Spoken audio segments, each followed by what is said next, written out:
नमस्कार बंधुगण हिंदू धर्म रे प्रत्येक जीवों भितर भगवान अच्छा बोली विश्वास करा जाए।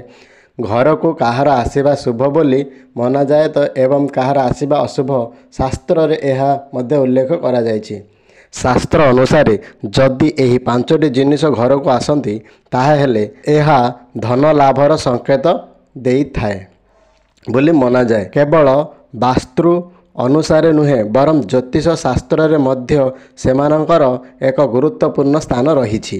घरे यही जिनिस गुड़िकर आगमन भविष्यतर लाभ विषय रे सूचाइबा सहित सुख एवं समृद्धिर वृद्धि विषय रे सूचित करा जाय थाए। आसतु जानिबा केउ पांचटी जिनिस घर को आसिले धन लाभ संकेत देई थाए। पारा घर को आसिले घर को पारा आसिले शुभ मना जाए, कारण एहार संबंध भगवान कुबेरंक सहित जड़ित बोली विश्वास करा जाए। एहा सहित पारा प्रभु कामदेवंक वाहन मध्य। एही कारणरू पारा को शुभर प्रतीक बोली मना जाए। ज्योतिष शास्त्र रे पारार संबंध बुध ग्रह सहित रही बोली मना जाए एवं बुध वैभवर प्रतीक अटे। घर को पारा आसिले यह अर्थ लाभ एवं व्यवसाय बहुत भल हेउथाए बोली विश्वास करा जाए। आहुरी मध्य अटकी रहिथिबा टंका मध्य मिली थाए। कइंच घर को आसिबा घर को कइंच आसिबा शुभ बोली मना जाए। वास्तुशास्त्र अनुसार जल रे रहुथिबा जल जीव जेमिति की कइंच एवं माछ परी जल जंतु प्राणी मानकर विशेष स्थान रही।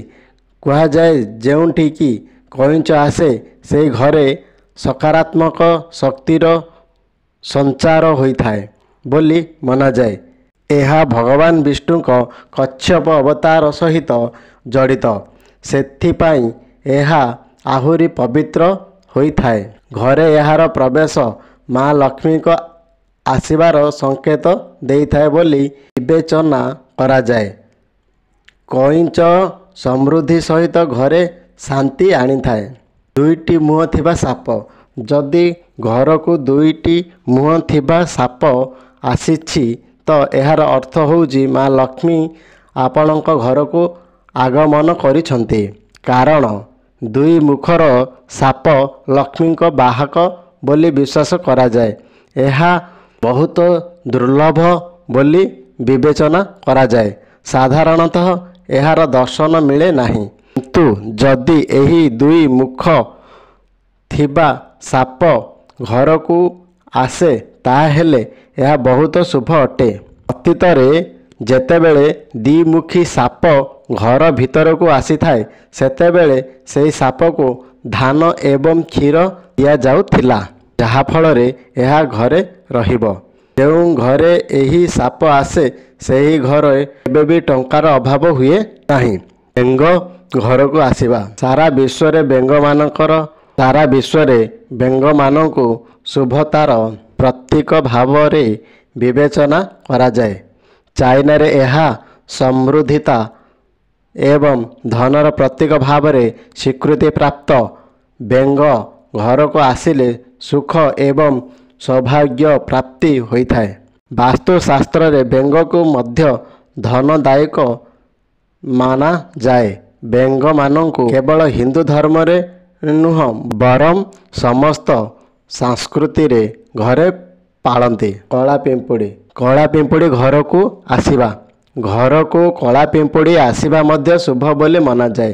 कला पिंपुड़ी संबंध न्यायर देवता शनि सहित जड़ित बोली विश्वास करा जाए। जो घरे पिंपुड़ी दल रे आसंती सेही घरे मुख एवं समृद्धिता थाए। एथि सहित जदि सेही पिंपुड़ी माने पाटिरे अंडा आणंती ताहेले यह मध्य शुभ बोली धरा जाए एवं एमिति मना जाए जे शीघ्र घर को धन लाभ हेब। यह आर्थिक अवस्था भल हेबार संकेत देई थाए।